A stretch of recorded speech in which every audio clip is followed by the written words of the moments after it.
Well, howdy, howdy, howdy, and welcome back once again to Dana's Railroad Supply and the Withlacoochee River Report. A report where you'll be highly offended by my compelling rhetoric, FJB, let's go Brandon, and all of that. Well, today we're out here at Dana's for the train sale again, and it's a cold one. It's down in the 40s. It's not going to get even into the 50s today. And by tomorrow morning, it's going to be freezing. So we've got freeze warnings and everything else. But the hardy souls showed up this morning. You see, we're all jacketed up and everything. It's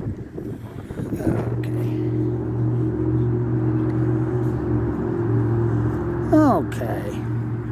Well, O-gauge was represented this time pretty well. Got a nice lift bridge and a bascule bridge here.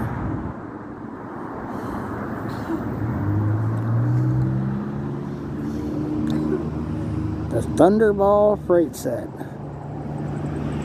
with the chugging sound of steam, mechanical. That's probably that thing of beans inside that little wheel.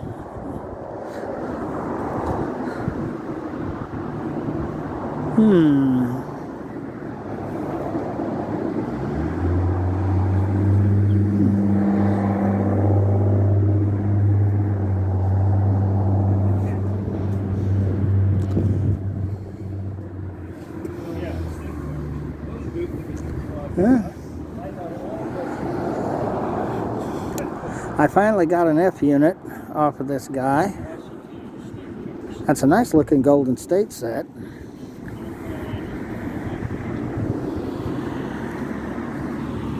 We got a nice looking Amtrak set here. This Amtrak engine is a Williams.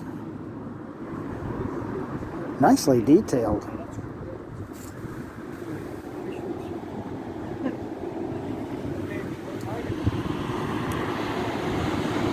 He's usually got a pretty decent selection of stuff.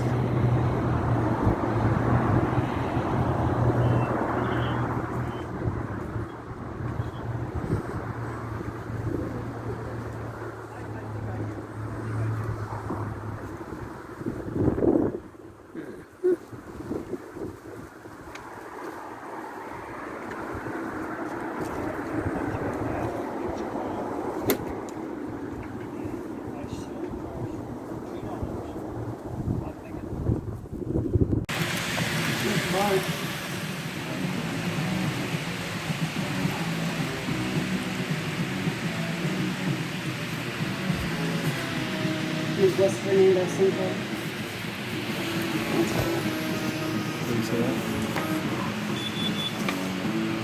Oh, the color post. Yeah, the yellow and green.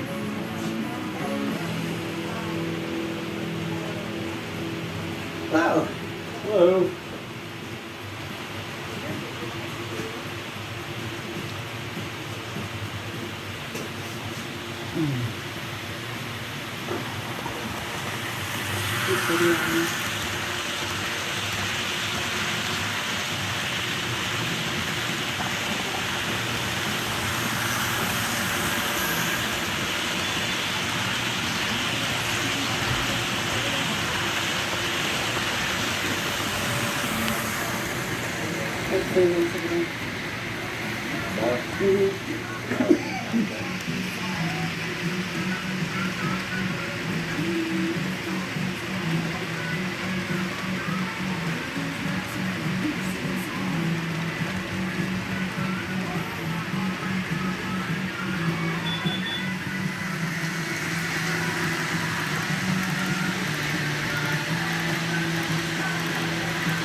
That one's back there.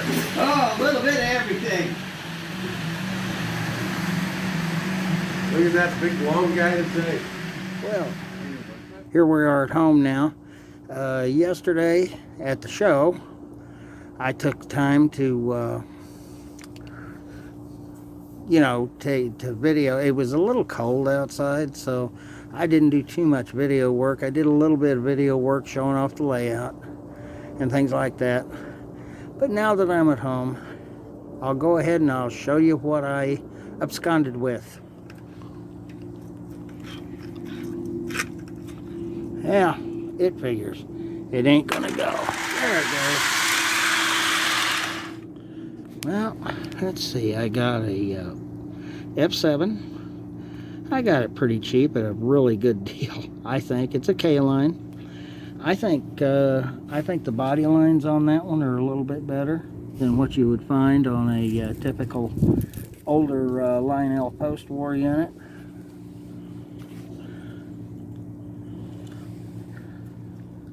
Then I got that Norfolk Southern boxcar, or gondola. That is an old Polo Maxi car from way back. That's the old AHM from the 1970s. Somebody took and put some Lionel trucks on it, either Lionel or K-line trucks. The car rolls pretty good. It looks pretty good as well. Then I got that plug door boxcar, which is also a Polo Maxi. And both of those cars I got dirt cheap, like $5 a piece cheap. Not bad for those cars. They're both scale cars. And then I got that scale Lionel car for a little bit more, but not much. You know, I look for stuff to be able to purchase fairly cheaply. I do plan on doing a kind of a review of the new Lionel catalog that just came out. Those people must be nuts. Anyway, I just wanted to show you what I got. Like I said, I got a good deal on this F unit. They call it an F7. In reality, you look at the details on the model. First of all, it's got this roof overhang back here.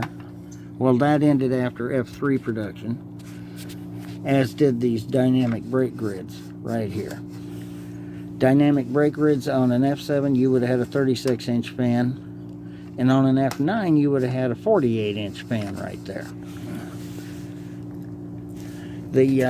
And granted, while the nose contour and the cab front contour isn't exactly perfect, and of course obviously I got to do something about that pilot, being that it's going to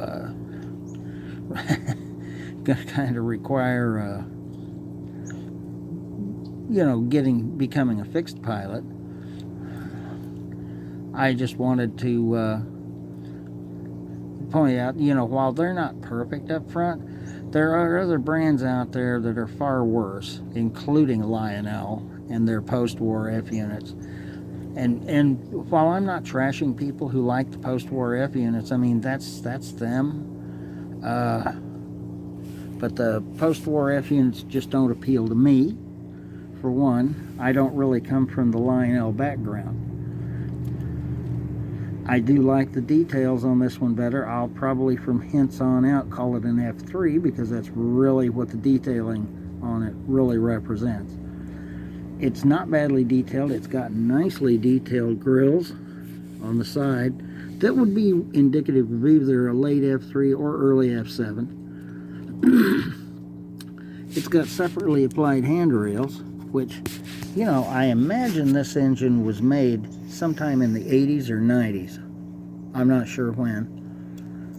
But it's a nice engine. It was probably part of a 2-engine set at the time. Because that's the way I've always seen them sold, is in sets of 2. Yeah, they have some single engines, but not the A units. You'd probably get a B unit. But, you know, it's a runner. She does run okay.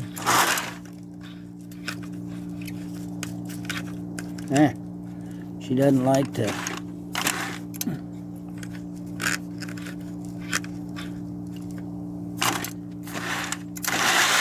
I think she probably needs a little cleanup work.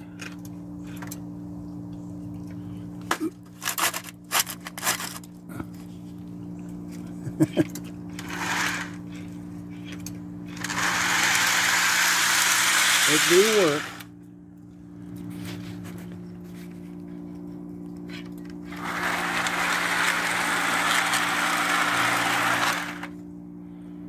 And there's the reason I got the F7 or F3. Like I said, I'll probably refer to it as an F3 from now on because that's really what it is. But it sure looks good on the point of my passenger train. I like it anyway. Next thing I got to get probably a baggage car, and maybe if I can find a mail car, and maybe another coach or a diner.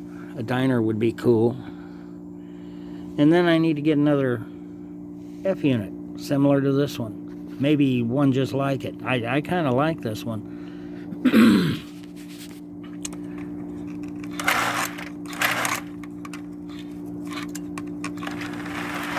Oh, it looks like the E unit, and it's an electronic E unit to boot.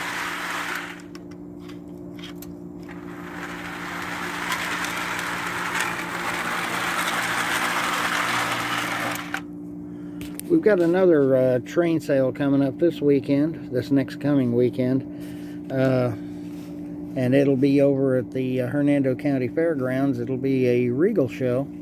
I look forward to going to that one. I got to make some money this week, though. But, dang, that looks good on the point of that passenger train, don't it? I'll see what I can find at that show. Hopefully I can find some track. I wouldn't mind getting more of the fast tracks from Lionel. I like their track. It's good looking track, and fixed up right, it looks great. But also, I'm kind of partial to Gargrave's track if I can find any. I never can seem to be able to find any though. I guess those that use the Gargrave's track around these parts like to keep it. I can't say that I blame them.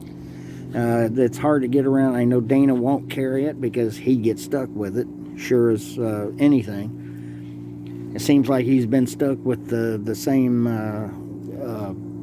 Lionel Fast Track forever, and yet he keeps getting that.